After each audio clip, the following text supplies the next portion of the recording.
sige. Kaya ako pina-squat yan dahil gabi-gabi na umuwi. 8 na. Grabe na. At hindi. Sige, pagpatuloy mo hanggang hindi ako tutulog.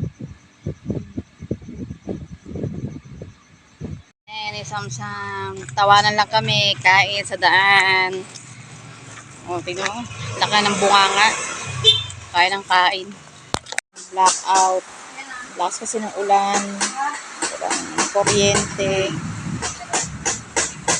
Ay, narinig yun naman. Mabuti may solar.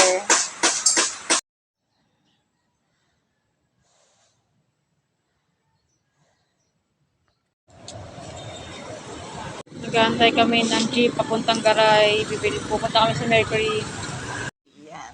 Kahit masakit ako siya, tumutulong dito sa bahay. Ayan, sasaing.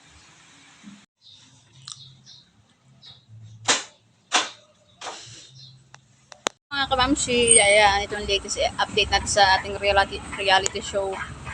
Diba dapat tuwing Sabado ako mag-upload, pero syempre walang load, nandito lang ako kay Latita.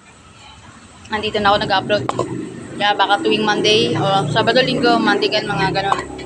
And then itong mga latest natin, reality show. Ayun, nagpaluto sila Lola para makakain sila merienda, pansip. At yun nga, nag-brown out. At yun yung anak ko, late na umuwi. Kaya yun, pinasquat ko na lang. Kaya doon yung napalo squat lang daw. Pero kailangan talaga disiplinahin kasi gabing-gabi na minsan umuwi. At yun, at lakad kami ng anak ko. Food trip kami. Ayun, usap-usap lang. Kung ano nung pinag-uusapan. And then yun nga, naglinis anak ko. Naglinis kami sa bahay. Yun, tapos araw ng birthday ng anak ko yun. Pero may nagganap na nang nangyari. Kaya abangan nyo sa next vlog ko. Kasi nagkaroon ng baranggayan. Kaya,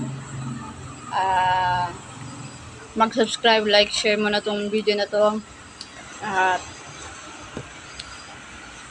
wala lang. Dito sa video na to, ako, may wenta ba? Tsaka, basta ba para magkaroon ulit tayo ng content. Ayun. Kung lagi tayo lang may time at lagi tayo may load, magkakaroon tayo palagi ng content. At wag ka makakalimot, makasubaybay lagi dito sa ating reality show. Okay? Salamat!